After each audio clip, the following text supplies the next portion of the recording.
gajah itu nggak bisa masuk lagi. Jadi saking kuatnya, saking kokohnya Nabi Isa itu. Tapi kemudian Nabi Isa juga memiliki mujizat untuk menghidupkan kembali orang mati.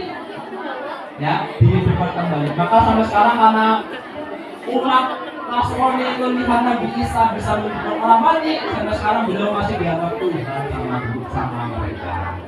Ya. Ustaz punya teman, saya punya banyak teman orang Nasrani, orang pendeta, Ustaz punya teman orang pendeta, Ustaz punya teman orang Katolik, Ustaz punya teman orang Kristen, Ustaz punya teman orang Hindu, ateis dan jadi Ustaz sering berdiskusi dengan mereka. Dan apa? Kekuatannya Nabi Isa itu kalah dengan Nabi Saul. Nabi Saul satu sabetan 1000 orang, 100 orang mati. Nabi Isa tempelkan orang mati. Ya kayak gimana kalau itu? Saya nggak bisa bayangin. Nah, suatu saat,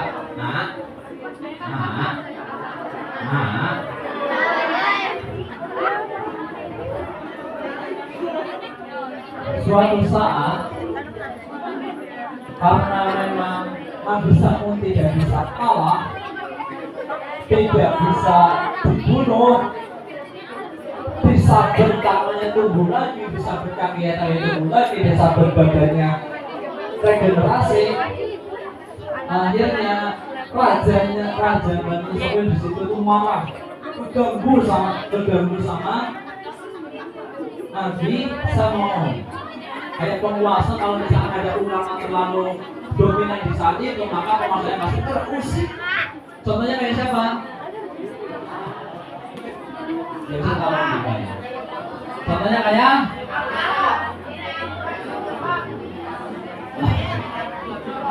ya, contohnya kayak itu. Jadi apa namanya itu? Terganggu.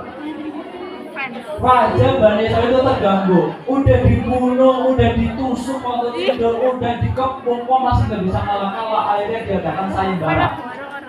Wahai Bani Israel rakyatku, barang siapa yang bisa membunuh Sam'un atau bisa membuat Sam'un tidak bergerak, akan kami hadiahkan permata dan emas sebanyak-banyak mungkin yang kalian inginkan. Karena orang-orang berbondong-bondong membunuh Sam'un. Dibunuh, mati apa enggak? Enggak, karena punya apa namanya tutupan kembali, karena bisa apa namanya bisa riger begitu pasti. Tapi kemudian akhirnya orang-orang kepikiran, kalau misalkan dari musuh nggak bisa, kita ubah strategi dari internal. Contohnya apa?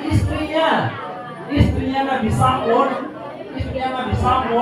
dibujuk sama raja.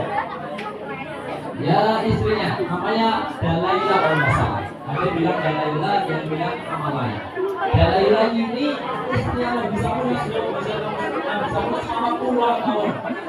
Akhirnya kemudian dibujuk, digoda sama rajanya Abu Sohir, dihadiahkan permata emas. Kalau misalkan bisa untuk membuat Nabi Saul berdaya, melemahkan Nabi Saul. Akhirnya diapain Nabi Saul? Apa? Diikat, benar. Yang pernah nonton Samson, siapa yang ini?